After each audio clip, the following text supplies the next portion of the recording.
Hi friends, இப்போ நம்ம பாக்கியலட்சுமி பார்க்க போகிறோம். பாக்கியலட்சுமியில் 2 பேரும் அடிச்சுக்கிறாங்க. யார் வழக்கம் போல தாங்க நம்ம ஜெனியோட அப்பாவும் நம்ம பாட்டியும் ஈஸ்வரி பாட்டியும் அடிச்சுக்கிறாங்க. நான் சொல்கிற பேர் தான் வைப்பேன், நான் சொல்கிற பேர் தான் வைப்பேன், திரும்ப திரும்ப பேசுகிற நீ, திரும்ப திரும்ப பேசுகிற நீன்னு 2 பேரும் மாற்றி ஹை பிபியாகி கத்திட்டு இருக்காங்க. சரி போதும் நிறுத்துங்கப்பான்னு சொல்லிட்டு ஒரு கூக்குரல். என்னன்னு பார்த்தா பழனி சார் வந்திருக்காரு. அதுக்கப்புறம் வாங்க சார்னு மொத்தமாக கூட்டம். வீட்டுக்கு பக்கத்தில் வாழை மரம் தான் வைப்பாங்க, இது என்ன பனைமரம் வந்து நிற்குதுன்னு கவுண்டர்லாம் கொடுக்குறாரு நம்ம கோபி. என்னடா அது கோபிக்கு கவுண்டர்லாம் வருதுங்கிற மாதிரி ஆயிடுச்சு. அதுக்கப்புறமா வந்தோடனே வந்துட்டான் பாரு பனைமரம்னு சொல்லிட்டு புறமப்படுறாரு. உங்களுக்கு ஏன் ஜெலிஸ் ஆகுது? பாக்கியா நல்லா இருந்தால் உங்களுக்கு ஏன் பிடிக்க மாட்டேங்குது அப்படிங்கிற மாதிரி தான் இருக்குது. அதுக்கப்புறம் ஒரு வேலையை நான் பிரச்சனையை சால்வ் பண்ணுறேன்னு சொல்ல, வயசில் பெரியவங்க சார், அவங்க சொல்கிற பேர் நல்லா தான் இருக்கும், நீங்கள் பாருங்கள் சார், பிடிக்கலன்னா பேரை மாற்றிக்கலாம் சார்னு சொல்ல, மொத்த குடும்பம் சேர்ந்து ஈஸ்வரி என்ன பேர் வச்சுருக்கீங்க சொல்லுங்கன்னு சொல்லி கேட்க யாழினின்ட்டாங்க. யாழினின்னு சொன்னாலும் மொத்த குடும்பத்துக்கு ஹாப்பி. அது மட்டும் இல்லைங்க, நம்ம ஜெனியோட அப்பாவுக்கு கூட ஹாப்பி.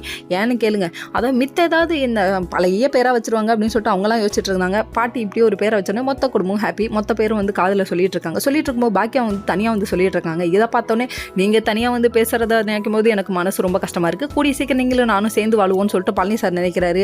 பழனி சார் மனசுக்குள்ளே காதல் மலர வச்சிட்டிங்களேப்பா அப்படிங்கிற மாதிரி ஆயிடுச்சு. அதுக்கப்புறமா சரின்னு சொல்லிட்டு பாக்கியாவோட மொத்த குடும்பமும் சேர்ந்து பேசிகிட்டு இருக்காங்க. அப்போ பாக்கியாவை பார்த்து மெய் மறந்து லவ் மூடுக்கு போயிட்டாரு நம்ம பழனி சார். டே எங்கடா போன்ற, என்னடா பண்ணுற, அவ ஏன் பொண்டாட்டிடா அப்படின்னு கோபி கொந்தளிக்கிறாரு. ஏன்ப்பா உனக்கு தான் கல்யாணம் ஆயிடுச்சேப்பா, நீ ஏன்ப்பா இப்படி பண்ணுற அப்படிங்கிற மாதிரி இருக்குது. ஏன் முன்னாடியே என் பொண்டாட்டி சைட் அடிக்கிறானேன்னு கும்பிட்றாரு. எப்பா அதுக்கு முதல்ல உன் பொண்டாட்டியாக இருக்கணும்ப்பா, இப்போ வந்து அவை என்னோட காதலி பச்சி அப்படின்னு சொல்கிற மாதிரி தான் இருக்குது. ஓகே ஃப்ரெண்ட்ஸ், நெக்ஸ்ட் வீடியோவில் பார்ப்போம். பாய்.